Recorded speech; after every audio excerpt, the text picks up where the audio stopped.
feet sure present. Actually, our feet sure smell. Never mind. Okay, we're just here. We're gonna do this thing, right? Ladies and gentlemen, welcome to episode 140 of PD's Awesome Guest Panel. Now, before we introduce tonight's iconic, legendary name, and for this 140th episode, if you didn't think we could have gotten a bigger name, as my guest star would say, well, ain't that cute? But it's wrong! Yeah, but my favorite. Donovan Cook is one of the craziest guys on the face of the earth. I loved his scripts. He was fabulous. Yeah. Oh, man. A shout out to Donovan. Yeah, that's great. Now, before we introduce tonight's guest star, I want to introduce tonight's co-host for this evening.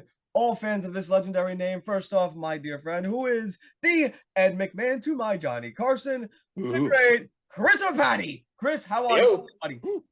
All right. Yeah, okay. Hi guys, how are you? Hey, Chris, tell our guest star, our legendary name here, your trademark name, what you say every time for our intro. Go ahead. I always say hey yo. Yep, you should patent that. Ed had hi-yo, you have hey-yo, patent that stuff. Okay. All right. I'm working on it. I'll call the lawyer tomorrow. Okay. I owe him already. So yeah, there you go. I am Hey, loving guys. this intro. Now, introducing also tonight, our co-host for this evening, from the lounge from down under, Miss Jessie Devine. Hi guys. Hello there. Hi. You know, did you know? I'm doing the radio. Did you know that the Little River Band, great Australian group, is not from Really? Australia anymore? They're from San Diego. There's not a single Aussie in the band. No. Yeah. Interesting. I would also like to introduce tonight's co-host as even the lady who is responsible for bringing our legendary name on, and a woman who I will say is very inspiring in the voice acting field, who I can say I'm very proud of, and that is Miss Amber Jones. Hello everybody. Hello Brian. Lovely to Hello. see you again. Good to see you. The ears are beautiful tonight. It's good. Thank you. And you know what? I'm sorry, what were we going to say, Miss Jones? I was gonna say hi everybody at home. It's my first time here. Be nice. Okay. We are so glad to have you.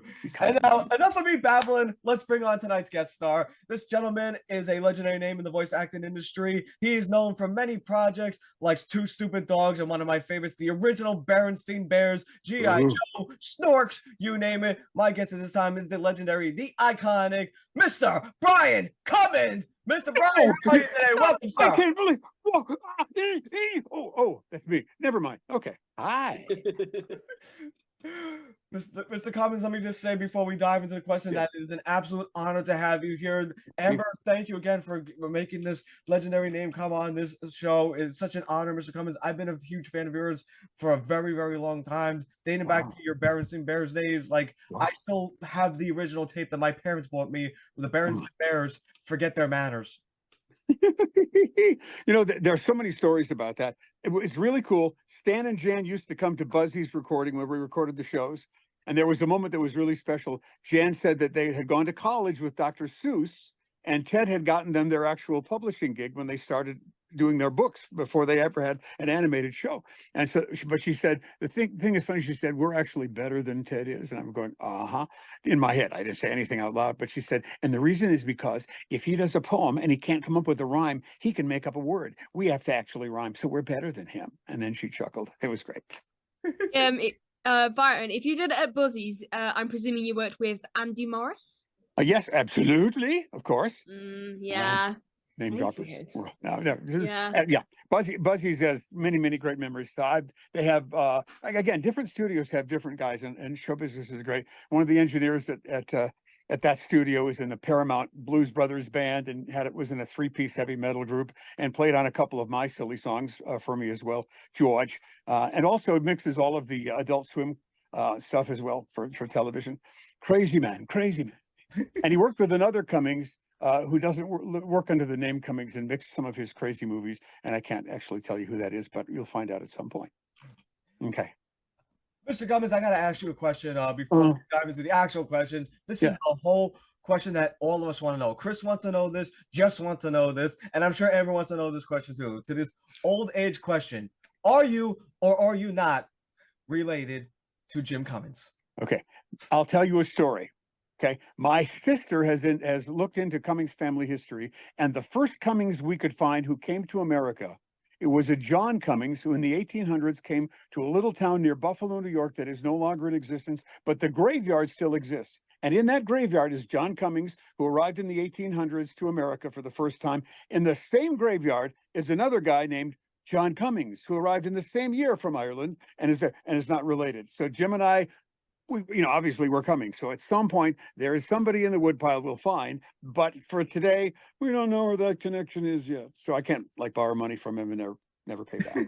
So yeah.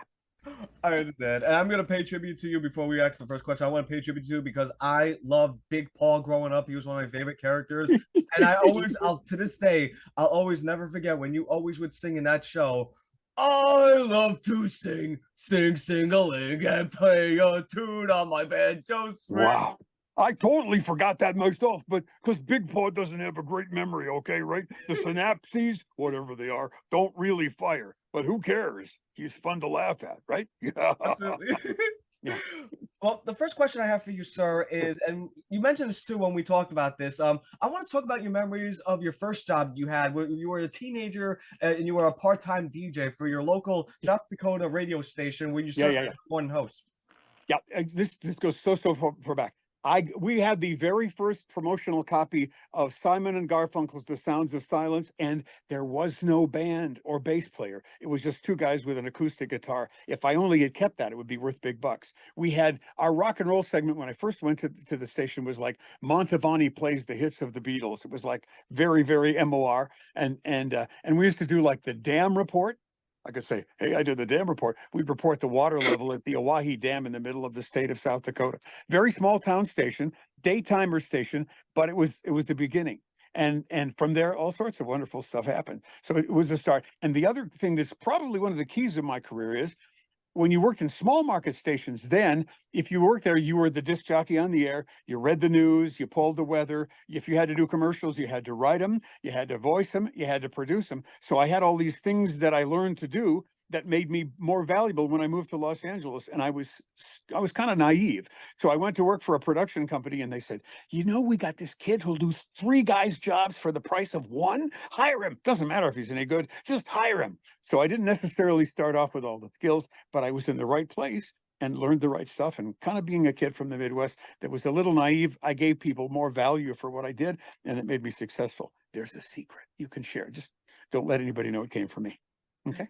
Yes, sir. And so this was what helped you get your foot in the door when it came to voice acting too, right? Oh, absolutely. Yeah. My first gig that these guys at Program Shop sent me to was they had 2 radio station formats they programmed. One was an oldies thing, and I forgot what the other one was, but they had all these features, and they said, what we want to do is we want you to go to the lines for the movie The Exorcist, which will give you an idea of the time period, and you take this little recorder and you get people to sing their favorite song from when they were in school or tell a story from high school.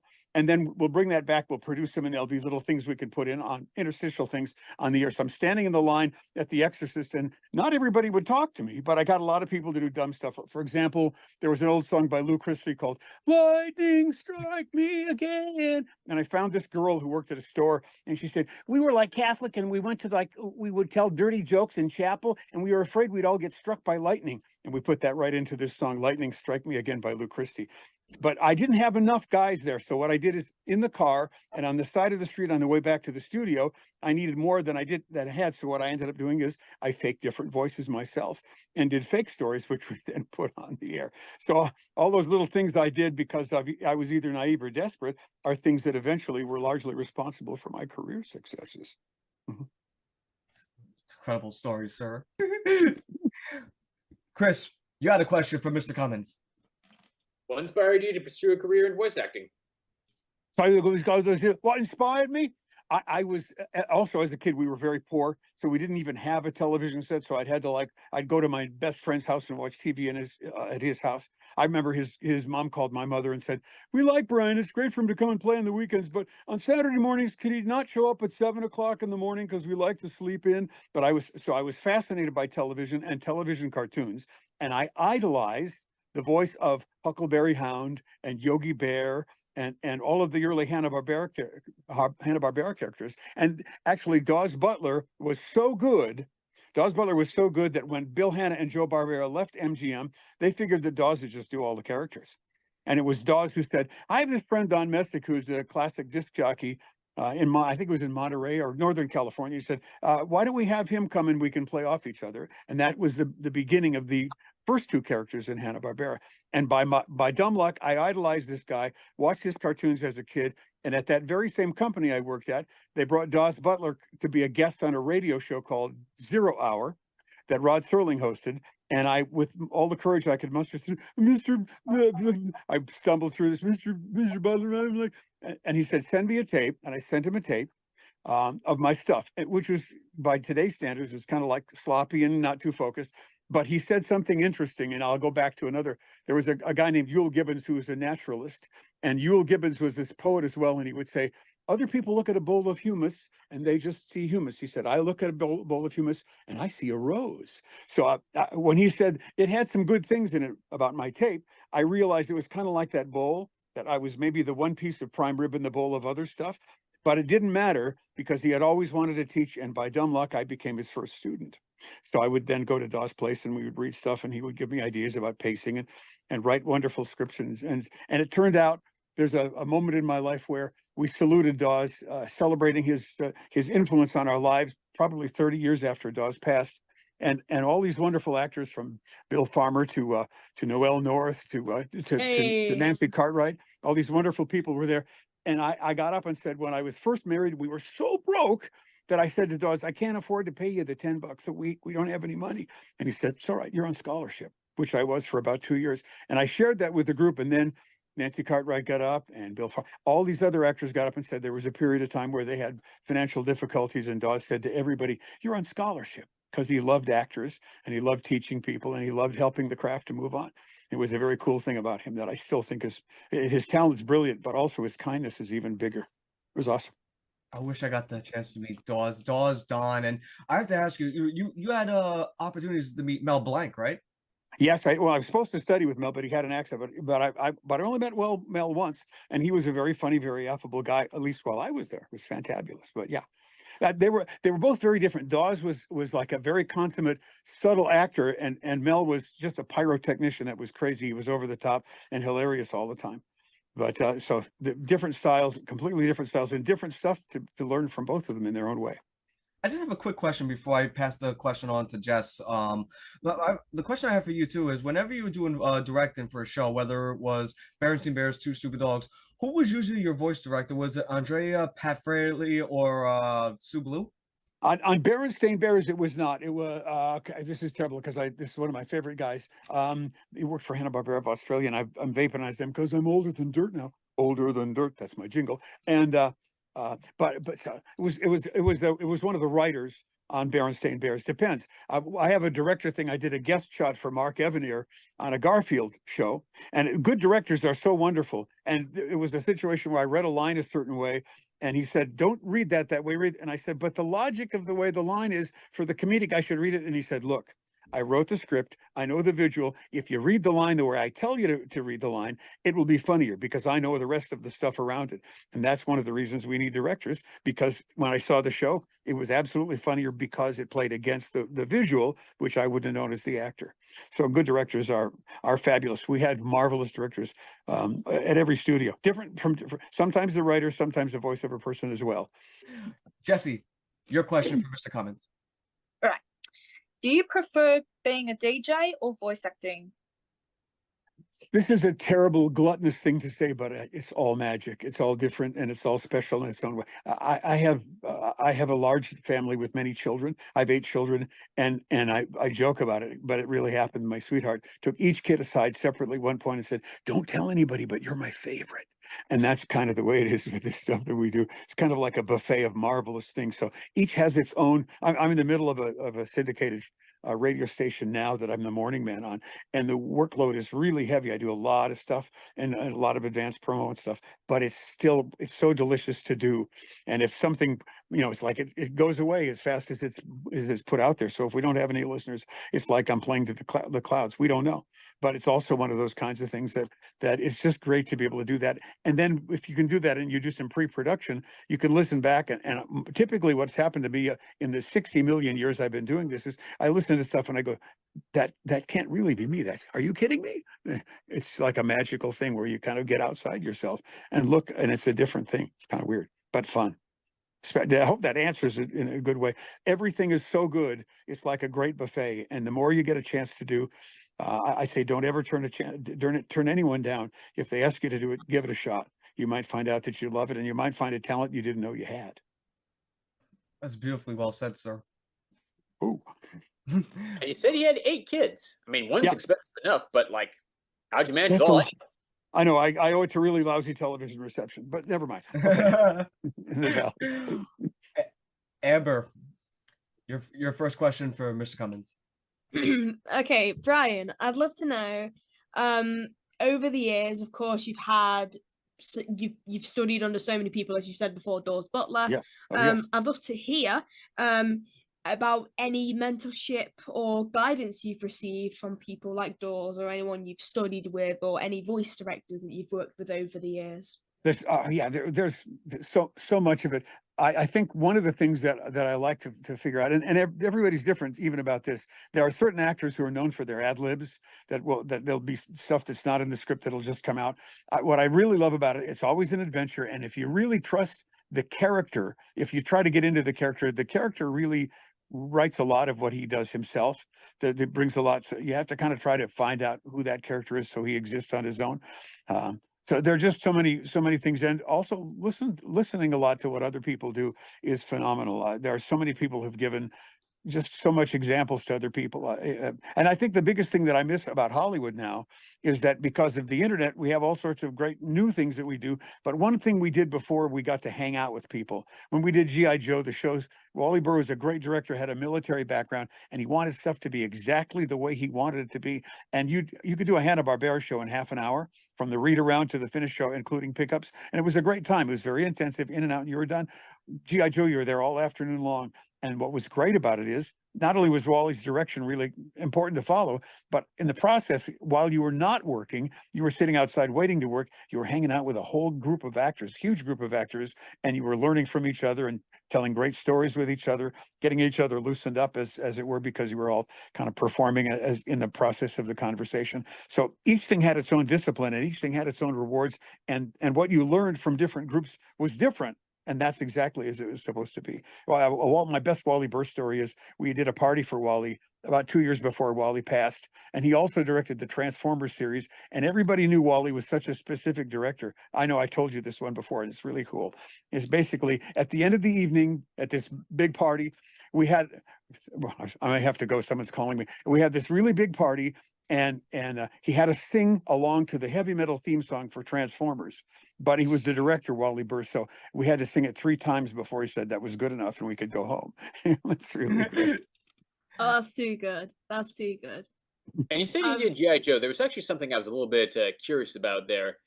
So, standards and practices have, of course, standards and practices. Yes. But something I didn't get was that they would allow firearms and gunfire and tailspin, eventually even in Batman the Animated Series. Sure. But G.I. Joe, they use laser rifles? What's up with that? Well, so you have to understand, one thing is that this is done for a toy company. Okay, so some of it had a lot to do with the way that the toys interacted with each other. So, but a lot of the G.I. Joe stuff was connected to, and there were a couple of different levels. We just finished a fan con, and I hung out with several of my friends, Bill Ratner and Neil Ross and Morgan Lofty. Morgan, yeah. All great.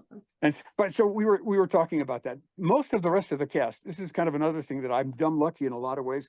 Most of the rest of the cast were trying to bring these kids a sense of what military stuff. It was fun, but it was a more intense military experience than what probably people would have expected for cartoons of the time. I got cast as Dr. Mindbender, which is really kind of an evil Arnold Schwarzenegger kind of a guy. So I got cast, as I get lucky to do a lot of times, as a very broad character amidst other people who are very serious, even though we took some liberties. But it was all about the gameplay with the kids. And that's partly the magic of what G.I. Joe did. Because another thing that happened when we first realized it, at 65 episodes with production costs and the financing being provided by the toy company, there was the one thing that GI Joe didn't do as well as they would have, that they had bigger budgets, is they didn't have as many frames per second, so the picture jerked just a little bit. And the funny thing about it is that kids didn't care. It was exactly what kids wanted. It didn't matter.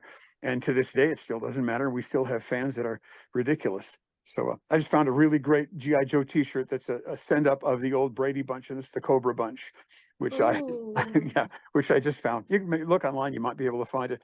I bought about 4 of them, so I'm going to give them. I give one away at different fan cons. I Oh, usually that's like to. awesome. I like to give things away. So I also I do a running gag. If I go to any kind of fast food restaurant, I always ask for the luncheon special, and then I say, "Can I have the free Maserati with every luncheon special?" And so last Denver con that I was at, I gave away a Maserati to one of the fans. It's about 3.5 inches long, beautiful die-cast metal, red and really sexy and stuff. And the 55-year-old lady who won it was absolutely stunned that she got it. And the secret is, if I ever have a gift, nobody's supposed to know this. So I'm only going to share this with you. No one else will know that the first person that comes up to a fan con and says to me without any prompting, "You were my childhood," wins whatever thing I'm going to give away free at that con. But don't tell anybody. It's a secret. I'll try Okay. not to. Okay, Brian. so- yes. Just real quick. I know you said obviously Wally Burr did GI Joe. By any chance, do you remember a gentleman named Scott Brownlee? He was the audio engineer on Transformers as well as GI Joe. Okay, well, I'm sure I knew him. But sometimes I'm really bad with names. I'm sorry about that, Joan. But oh, excuse me. Why did you? Oh, okay. That's okay. That's Yeah. okay. It was worth an ask, though. It's like my third kid. What's his name? But never mind. Okay. All right. He's going to get me for that later. You know that. Okay, but anyway. All right. Done them watch this. I had a question for you, Mr. Cummings, too, as well as like in regards to voice acting in general, though. Like, in your opinion, how has the voice acting industry evolved during your whole entire career in voice acting? Like, what changes have you seen? I think today they're looking for more, thanks to video games. I think they're looking for voices with character, but more natural sounding, not quite as over the top as what we did. We absolutely did cartoon animated voices, and I think now they want more subtlety and still want to have some of those things that pop up, which is more difficult to do. But that's Gone part are the of days it. of Resident Evil. Say, oh yeah, absolutely.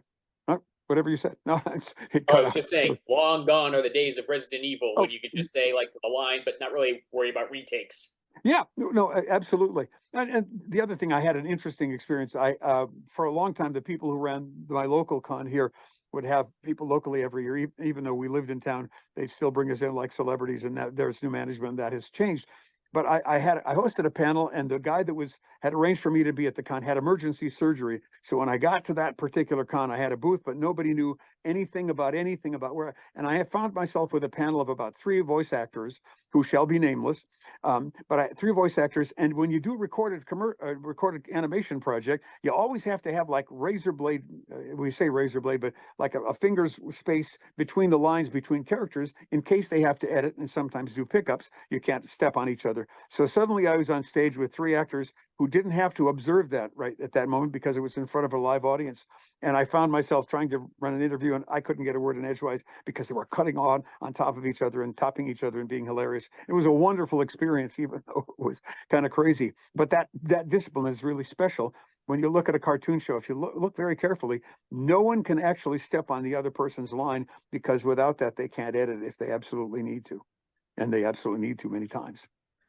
Well, you also mentioned video games, Brian, too. Yeah. And I want to get your opinion on this too, because you actually took part, and Chris has a question for you and related to this, because you actually took part in one of our favorite video game franchises. But before you ask us this question, though, there is a question I wanted to ask you, but I'm going to let my buddy here ask this question. It's a question we asked all our guest stars, and I always wanted to ask you this question since I was a kid, but I'm going to let Chris ask this question. So go ahead, Chris, before you ask your question, ask this question right now.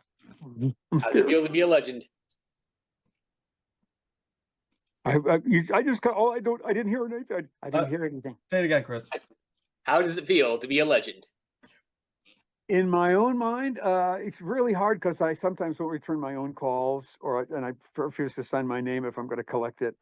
No, it's a strange thing. First of all, I have a family, so as far as my family is concerned, it's like, yeah, you think you're a legend, okay?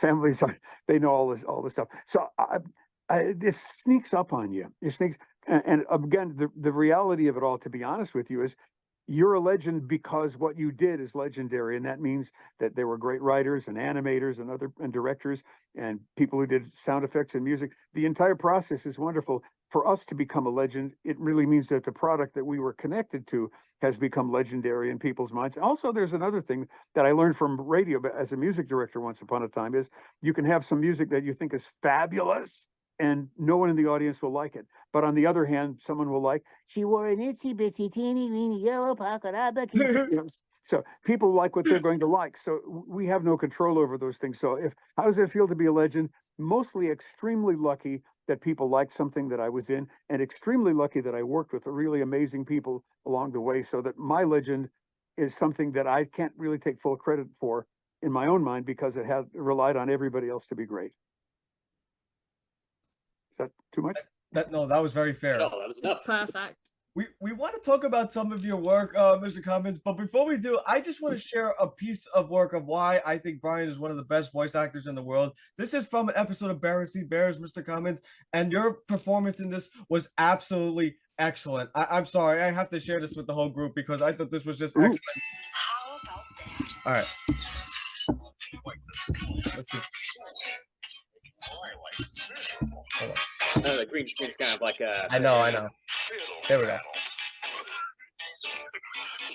If only I could get my claws on that blasted politeness plan. This is just great. The pleasure is mine. I'll show that politeness plan a thing or two. Where's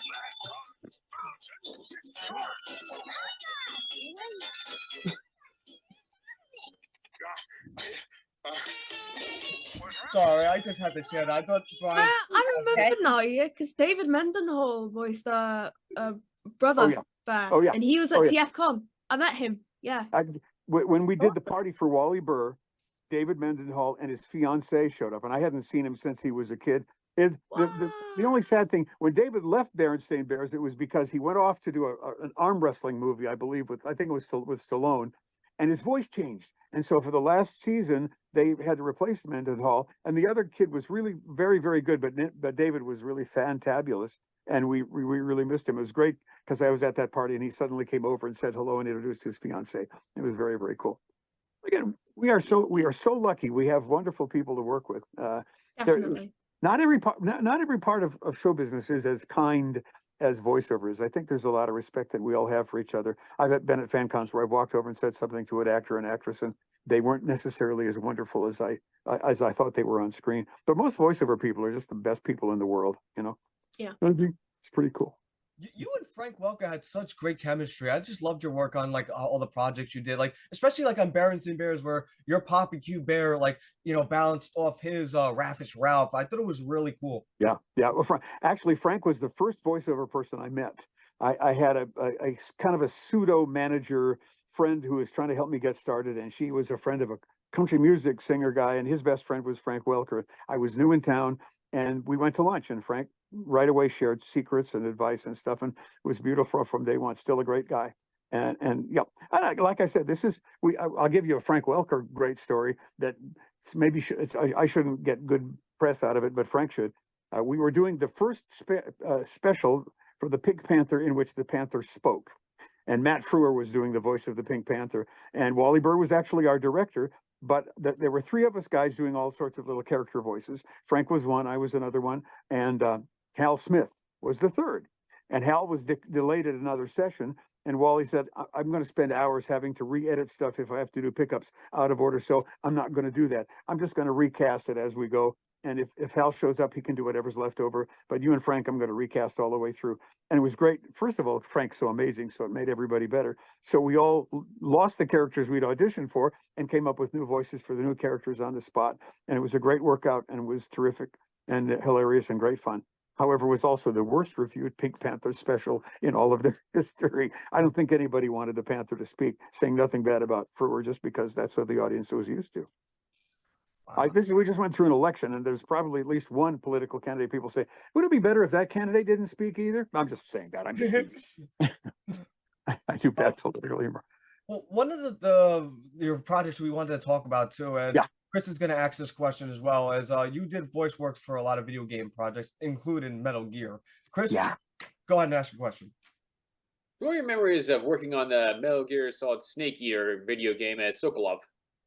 The first thing I did was when we went into audition, they were reading for more than one character. So the first thing I did kind of a John Hurt character for the British character, and I did a more stentorian Russian kind of character. And when they cast Sokolov, Sokolov is kind of like a combination of both of those two characters. Also, technically, was interesting. We worked at Devonshire in the Valley, and there was new technology that at that time was new. Typically in animation, just because it's the way it's done, you do the voices first, and then they animate so they can do the lip flap after the fact. And they had new technology where the lip flap was being redrawn by the computer, so all of the visual was already done. So you have a screen where there'd be this large bar coming across the screen with a little line and then another bar at the end, and you had to do your line and emote between the one bar and the other bar because the microphone would come on and then go back off again. So they'd have to back up and reshoot that if you didn't quite fit. So it had to be technically part of what your performance was as well. Who knew? I have kids that are gamers, and I was just talking with one of my designer kids just about a week ago, and who knew that we were going to be in probably what is considered one of the best video games ever produced. And that's why it's still a sensation, 20 some odd years since it was created. And again, dumb luck on our part, but fabulous. I guess I'll just have to accept that and learn to live with it. But yeah, it's a great franchise. I wish I had time to play because I was always so busy doing the voice, but that's okay. I'm less coordinated than I'm more verbal. You were really good in that video game too. I'm very proud to say that I had two people from that video game. I've had you on the podcast, and I had Neil Ross on the podcast. Ah, old friend. Yeah. Don't forget you also had Paul Aiding. But, Say what? Don't forget you also had Paul Aiding on here, Pete. Paul Iden was not. He wasn't in Snake Eater. He was in a deleted. No, he actually was. If you remember, like the Ape Escape thing. Yeah, but that was a bonus game. Yeah, it was a bonus game, but he still had a voice role. Yeah, He okay. also like I did the time paradox voice, like when you kill somebody who you're not supposed to. Oh yeah, that's Okay. true. Okay. All right. And you know, we all have subtle things. So I did the Tron video game, and I did the CPU on that particular. So it's just great fantasy to be able to have even sometimes a little thing, that wasn't a huge part, but it was a fun part of the game. And the other one that I'm also proud of is Sekiro, which happened in a very strange way. I had moved from Los Angeles. I now live in a hidden voice cave in the mountains, but I have my LA agent, but I also had another agent that also is locally here, and I got the part of the pre-release of the video game promo, and I played the sculptor on the promo. And when they went to cast it, they just liked the promo so much that everybody else was not the voice that they'd come to like, that they were familiar with. So I got the gig. I had to explain to my LA agent why they didn't get the booking, but again, a dumb luck, because both of those games are considered legendary among gamers, and that's money. And that's when you say, okay, I can be legendary a little bit longer. You know? Something that always struck me about Metal Gear Solid 3 was that hardly anybody who was Russian spoke with a Russian accent. So why didn't they let you speak with a Russian accent when you did Sokolov? Again, that was what the casting people wanted to do, but again, it was colored by the fact that it sounded more like maybe a British actor doing his version of a Russian accent. So I think there was like a little bit of a pass on that. Who knows? And there's always also, there are two things that can happen in a casting process. One, they can have an exact idea of what they want, so you do that, you get the gig. Another one is they can have an idea of what they want the character to sound like, and you do something that they didn't expect, and they go, oh. I don't know what happened in their minds, so why my character happened to do that or not. I don't know. All I know is that I got the gig, and I'm very glad for that. But the creative process is always interesting, because there's always that opening for someone to have something that they think they like, and then to hear something different and go with that. You know, another story from my career is from the movie Fern Gully, in which I got the opportunity to work with Andy Wong, who was actually one of my students in LA. We had not huge parts, but fun parts. We played these Awkbird characters, and they liked what we did, and they said, your chemistry is so good, we're going to have you come back tomorrow, and we're just going to see what kind of ad libs you can do to add to the film. And then we got there the next day, and they said, unfortunately, we have to pay you. The union requires us to pay you, but it wasn't until last night that Robin Williams agreed to be in the film, and he got here at 6 o'clock at night, and he left at 3 o'clock in the morning. And you're lucky, because your characters are pivotal to the plot line of the film, where some of our actors who did great work are going to have to be cut because we're using so much of Robin because it makes the movie that much better. And somebody said, insider said, that actually Batty Coda had a normal antenna. They bent one of them after Robin did the voice because it was more fitting with the character. So there's always surprises there that are kind of cool. Another character was the Beauty and the Beast character. Chef Boucher was a last minute casting change to the point where they recorded half a dozen people that were Disney voices at the time. And I was one of those, and they said, you'll know you got the gig if you go see the movie because we don't have time to take care of it. And lo and behold, took my kids to the movie. Hey, Dad! It was kind of nice, which was cool because I had just lost the part of the parrot in the Aladdin film. They decided to go a whole different way. So I was originally doing kind of that John Hurt voice when I was alone with Jafar. It was like a spy. So in public, he'd just squawk. Wow. And then alone with Jafar, he would have all these secrets to share. And they just decided it was old fashioned in their mind. So they changed it, went a different way. And I was heartbroken. And then lo and behold, I got this other gig. Wow. Nice. It's so magical the way it happens. So and I think that's one of those things. It's like the old announcers for the Olympics when they say the thrill of victory or the agony of defeat, and which is why I use a lot of foot powder today. Anyway, bad pun. Okay.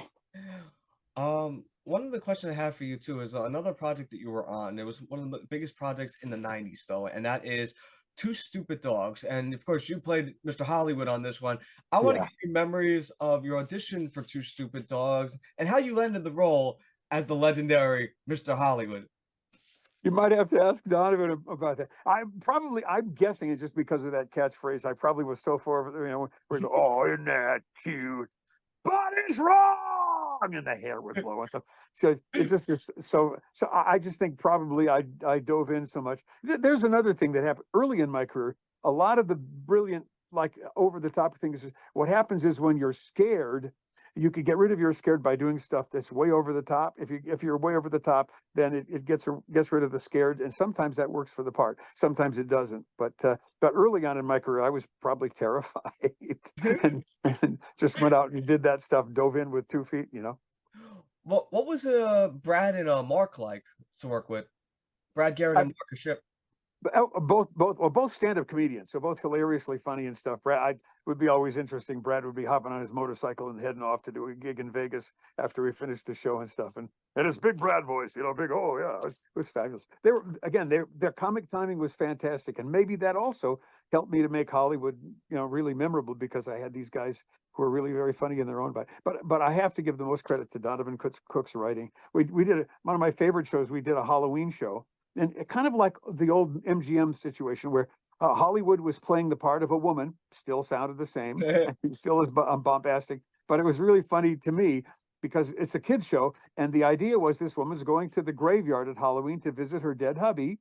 And the dogs are there because they hear you can get bones there. And they said, oh, this is too tacky. The network feels like this would be really too tacky. So we got to change it so it's not so objectionable. So, okay, so she's going to the graveyard to visit her dead pet monkey. And everything else stayed the same.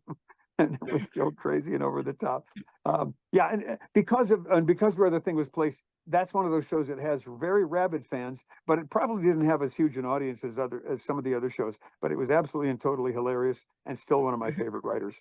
Yeah, I'm just thinking about it. I'm just having so many great memories just thinking about Two Stupid Dogs. Did you have a favorite episode or favorite scene that Hollywood did?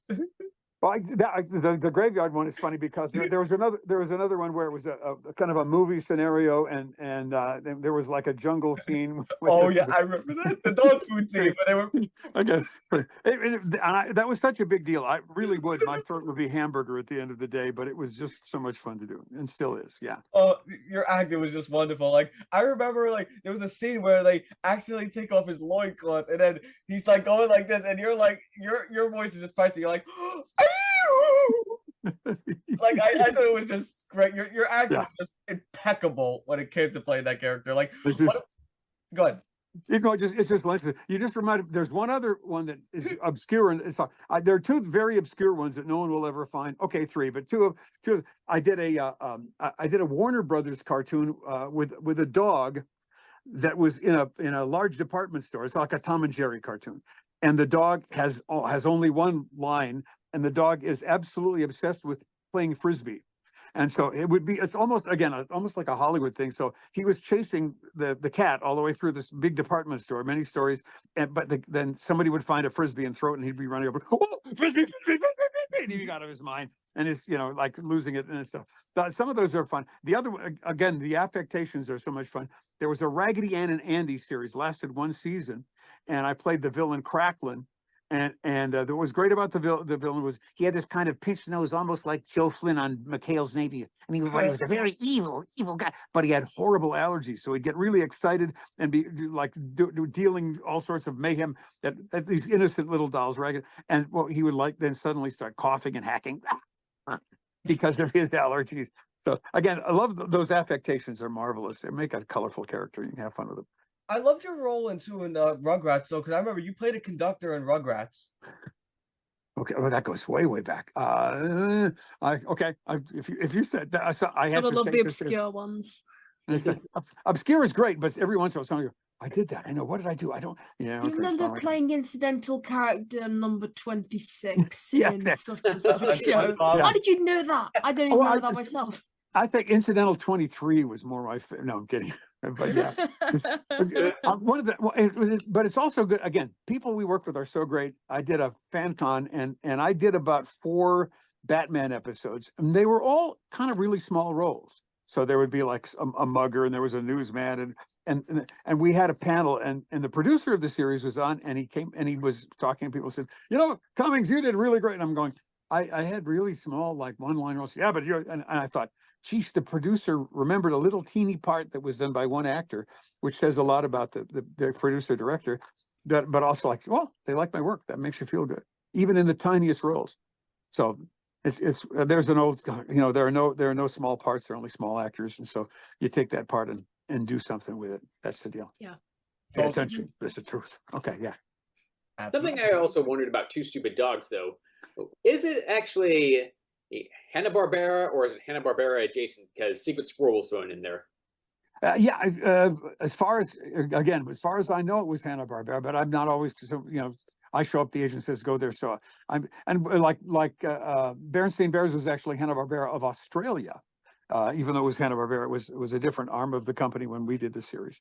So it just depends. I don't know at the time quite, but yeah, we did it at Hanna-Barbera. So it has to have been what it was supposed to be. Brian, you also did Too Tall, right, in Berenstain Bears? Yeah. That was a great character. I loved. Okay, so ensemble casts are really great because that's really nice when they let you have all these different things to do in the show. It makes you feel really fabulous, just to be able to have the variety of things. And also, all those guys, Buzzy Potamkin, all of those guys were really wonderful people to work with, and we all became fast friends. It was really just a lovely experience. I'd go back and do it tomorrow. Do you still keep in touch with Ruth Buzzy? I've not talked to Ruth in a long time. No, I haven't. Well, and again, I have a very huge family and a lot of stuff going on and things. And again, my career also is extremely, extremely varied because of that Midwestern thing. So I had retail advertising. I did a game show. I did promo for different people. I did so many different things at once. I was just kind of running around all over the place. When I did Let's Make a Deal, the producer of the show said, you're going to read around to the cast in the morning and you're going to, and it was like my agent said, no, you're not. I told the people, you're not going to be afraid to read around because you can read that way. You're a professional. You know what you're doing. So you'll be there for a rehearsal. You won't be for the read around because I'm going to book you for sessions. And they kept yelling and screaming and we kept doing it anyway. So yeah, so I've done very boring stuff for a long time and loved it. So yeah. You ran the gamut. I did. Yeah, my grandma shoes are all worn out. But yeah. Bless your heart, sir. Amber, your next question? Well, my next question is in fact related to the Berenstain Bears. I was going to ask you, what are your memories of working on the cartoon, not just as Papa Q Bear, but as, of course, Too Tall and Big Paw and Mayor Honeypot and incidental character number 246? I know. Well, so again, the only thing the most important thing, if you're going to do all those different ancillary characters, and even I've had characters where they're very similar to each other, is to make sure that whatever you do for the character is appropriate, but also far enough away from the other characters so that there's difference involved there. So on occasion, as I'm doing this radio thing, and I'll do some character stuff and everything, and I have to make sure that if I'm doing character stuff, that I do stuff that contrasts with what else I'm doing, because that's what makes the character definitive, is it stands out as a different character. So that was the hardest thing, is to find stuff that they liked that was different from what I already had done. So, yeah. So Absolutely. So when you did like a scene like where it was like, because I remember in Berenstain Bears Forget Your Manners, you did a scene where like Papa Bear gets into an argument with another driver who's also voiced by you. So like Yeah. you have to voice a character like where it's you and another character you voice. Is it basically you just recording a dialogue of you talking with yourself? It depends. It depends upon how they want to do it. It's, one of my favorite things to tell about Dawes is because Dawes had been a stage performer as an impersonator, and he would. I do it just a quick illustration of how he did it. Dawes was able to do characters back to back, and he had this thing that he did on stage where, for example, he's doing Quick Draw McGraw on Baba Louie, and he would take his breath instead of at the end of the sentence, somewhere in between. So he'd be going, "Oh, hey, Baba Louie, what do you see over? Oh, no, I think over there. I see him over there." So he would like actually be able to step on himself because his breaths would not be between the characters, but would be purposely placed at a different place. So it always sounded like there was more than one person doing the job. And so that's a technique that we use. But again, most people, when they're doing these shows, depends upon how well they know the actor. But a lot of times they'll have you do both parts separately so that they get and remember, they don't want the one thing to step on another thing. And if you're doing that thing that Dawes did, you still have to give them enough space so that they could edit if they had to. So a lot of times you track it in different, at different times. Just depends. So as I recall with Berenstain Bears, they didn't track it necessarily separately, but they gave you space in between the lines. They wanted to have a decent amount of space there. Now, when doing voice acting, I want to ask you from a voice actor's perspective, though. Like, there was an auto commentary of The Simpsons where they said Kirk Douglas, who did voiceover for one episode of Simpsons, hated wearing headphones because it hurted his ears doing the recording session. Okay. As a voice actor, do you prefer wearing headphones on or off during the session? Well, there's two different things. If you're wearing the headphones, you have to be careful because you can get that thing where you're in your own head, where you're kind of listening to yourself, paying more attention to listening to yourself than the character. But I'm so used to working both ways just because of the background radio. So it really it doesn't.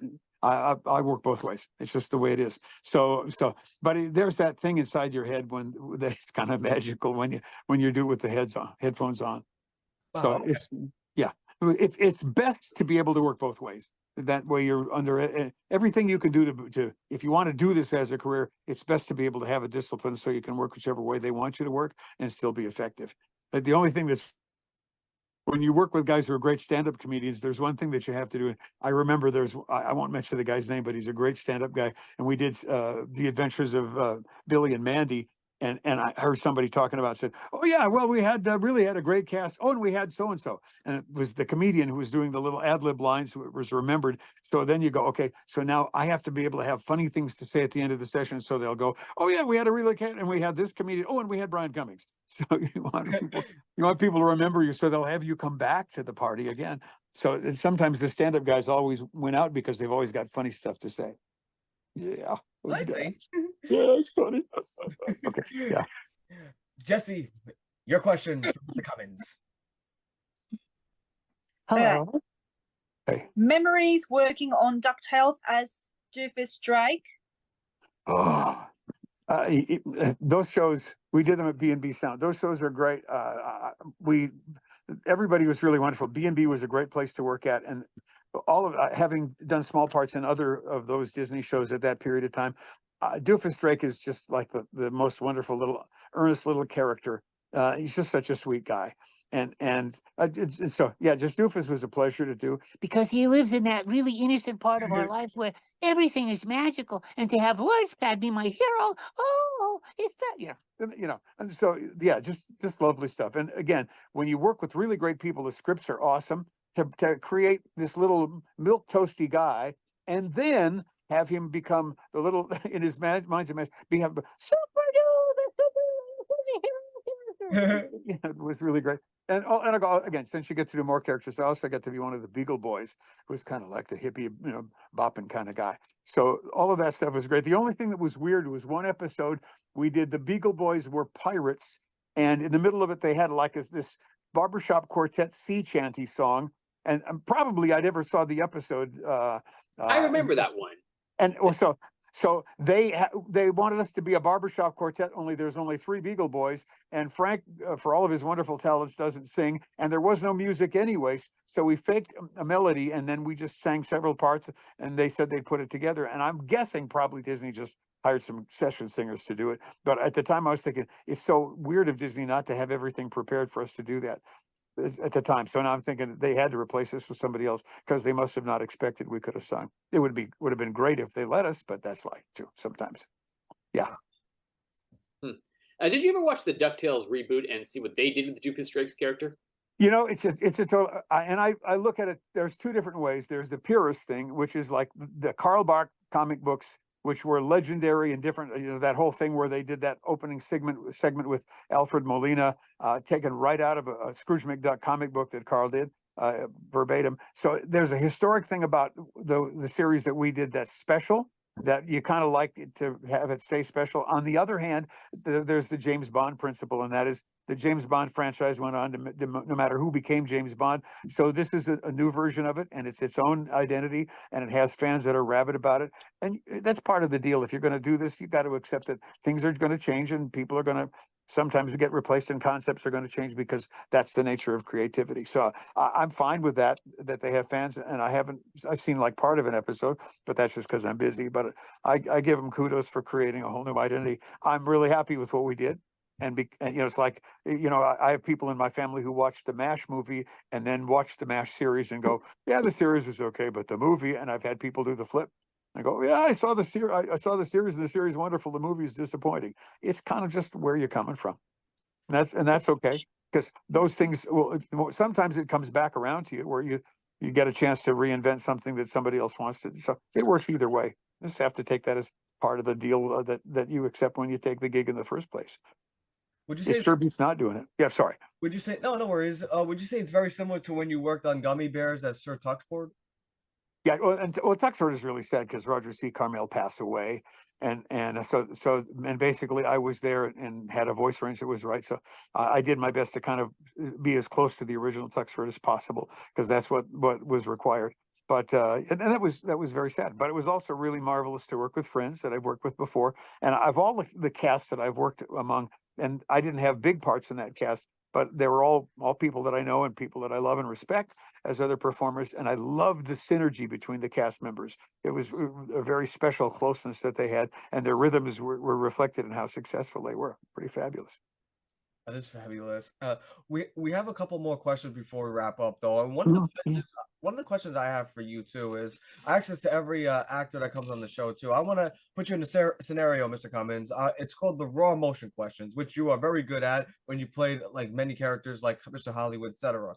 I'm going to say this: if you were put in a scenario, Mr. Cummings, where you were doing a scene, and this scene requires you and your co-star to get into a scene where you guys have to get into like this heated argument, and your co-star comes up to you and says, Mr. Cummings, and they go up to you and they say that to you with like, because they have so much respect for you, and they say, Mr. Cummings, I had an idea where we can enhance the scene. That way we can not only, you know, tell an audience, sell a story to the audience, but make it believable to the audience at whole. So that way we can sell a story where you can lambast me so hard that you can make me cry in frustration. If you were approached with this type of method, like a suggestion like method, how would you react to that, and what would you tell it to that said co-star that suggested it?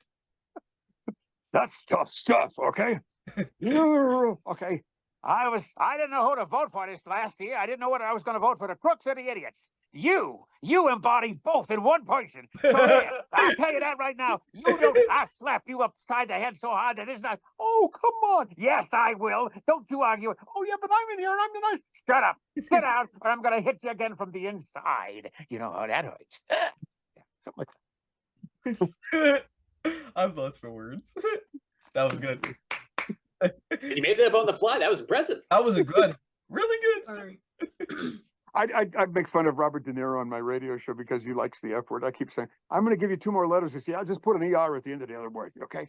Because Robert De Niro says there is nobody does Robert De Niro like Robert De Niro does Robert De Niro. Don't forget that. Yeah. And if you do, I'm going to give you the F word. So forget it. That's another F word. Yeah, okay. Anyway, okay.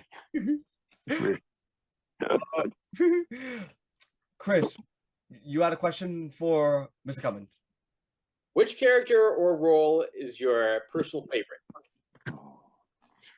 Yeah, it's like the thing with the kids. I think it comes and goes. It comes and goes. It's like you like your kids for different reasons. So what we were talking about, I love Doofus's wide-eyed innocence. I love the craziness of Hollywood is like mind freeing and wonderful. I think they're like different kids that you love them all in different ways, and it will change from day to day depending upon what you're at. The latest, it's really funny. The people who I do this radio gig for, can I tell you? Can I promote it? I never mentioned mellowrock.com, and it sounds like it's really boring, but it's not, because they let me be silly, and the music is really fabulous. That's enough of that promo. But the deal about all of the things with this stuff is that the joy of being there and being in the moment with that is just transcendent and really fabulous. So you like everything. You get to, I get in contact with things that are really dumb probably to everybody else. I was talking to somebody about rock and roll and doing promotion at a fan con, and it popped into my mind. I'm a huge Peter Frampton fan. And Peter's now, I think he's retired, which is very sad. But I have a favorite thing that Peter Frampton did, because it's humorous. From an album that he did with the band The Herd when he was 16 years old and only had hits in Europe. And the chorus goes, "Don't cut my hair, 'cause my brains will fall out." It's like, come on. I mean, moments like that are just golden. So I think there's always magic in the air, and it just depends upon what happens at different times, that you can find these magical moments that happen based upon where you're at, what you're doing, or who you're there with. Like as we're hanging out here together, this experience is a unique experience because we've never met before, but we're all really friends because the thing that's great about this thing is I have 9 million people who are friends with me because they're friends with my characters. And when I go to a fan con or when I do get together with you guys, we're making a connection that has existed in its own kind of strange way, always, or for a longest period of time. So we're like friends that have always been friends. We just didn't know each other yet. And now we do. It's kind of cool. So beautiful. And that's such beautiful sentiments, sir. And I hope one day we do get to meet at a convention. Yeah. Tell it to Celebworks. Okay. Okay. It would be an honor. Amber, your question for Mr. Cummings. My question. Okay, Brian. Have you got any memories on working on the Smurf sister show, the Snorks? You Snorks. Dimmy Finster. So, yeah, again, Snorks are, first of all, the other cast members were other. Junie was there, June Foray was there, Frankie was there. We had all these Harry wonderful people. Gordon. Yeah, oh yeah, and we had a couple. Michael Bell. We had a couple of some British actors that were legendary people that I'd been fans of forever. Being a Hanna-Barbera show is really fast, but it was also wonderful.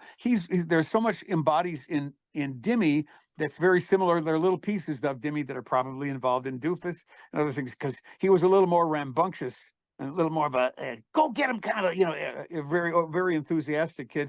But he also was madly in love with another Snork, with Daphne, and he was kind of the kid that was in the group, but kind of the kid on the outside of the group because he was kind of the nerd. So it was kind of neat, and it's also very close to being in the Smurfs without being in the Smurfs, which was a really great big hit at the time. But I love the whole idea of Snorks. It's on that underwater kind of thing that you can do mechanically if you want. We're talking about that kind of other thing. But again, typically wonderful scripts, wonderful story things, and the characters were very well defined and stuff. So it was just a great time. Would have been nice if it lasted a little longer, but it was still a great show, I think. Did you get to Brian? Did you ever get to work on Filmation? I don't think I ever did a Filmation. No, I don't know why. Sorry. No worries. It's one of those kind of wonderful, interesting things. I don't know why. Maybe it was the fact that I needed to get a more effective deodorant, and I didn't do that soon enough. I'm not sure. So okay, anyway. Well, we're gonna wrap up very soon, though, and this is where everyone's gonna get their final questions and their final comments in. So, Amber, Miss Jones, your final questions or comments for Mr. Brian Cummings. Well, I just really wanted to say thank you to Brian. I've known him for years. Yes. You helped me on my Bill Scott documentary. It's now being turned into a book. Whoa. Yeah. Yes. Yeah. Oh, yeah. We had a marvelous time on your show, which is fantastic. Yes, and you need to come back on. You need to come back on my show. Okay. No, I need to come across the pond. I did a really silly thing that's on YouTube. It's the first word is it's a Python-esque satire of the coronation of Prince Charles to become King Charles. But then we changed it when we posted it on YouTube because we didn't want to make fun of someone. But I did mention him then, but now it's become, I think, to become the king of spam. I do two different things, but it's the idea was because of the radio station, I was to cover that coronation, but I had to produce the coronation I covered the week before it actually happened. So rather than do something really stupid that didn't work, we did something even stupider. We did this comedic kind of thing, kind of Monty Python-esque with a couple of commentators, and they admit on into the middle of this thing that they're not really at the event. They admit there's little dumb sticky stuff like the original cast of The Wizard of Oz couldn't make it this year, and all sorts of weird stuff.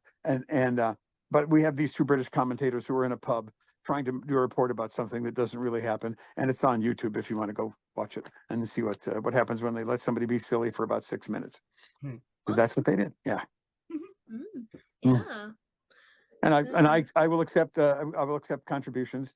Usually I like increments of $3 or $4 million, but something smaller would be negotiable. Okay. Okay. Okay. That's all good with me. Monopoly money is accepted. Never mind. Okay, gotcha. Yeah. Yeah. money. So, all right. I hope that gave you some. Okay, there you go.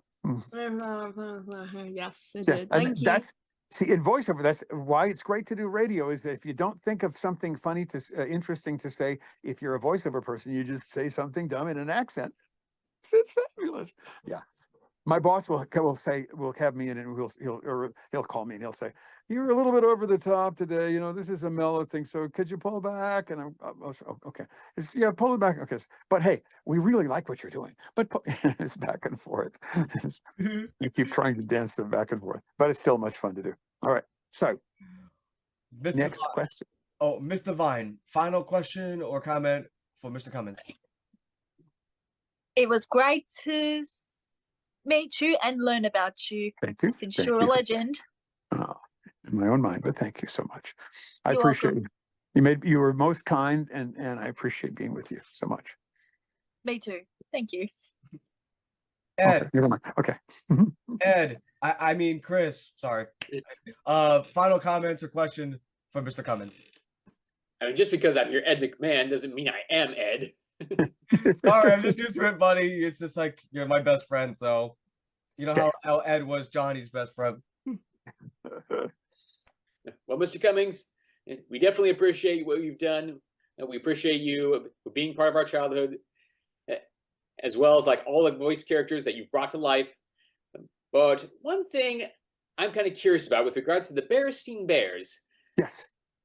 James Rolfe, also known as the Angry Video Game Nerd, did a video on this about the dispute of whether it was ever pronounced Berenstain Bears as opposed to Berenstain Bears.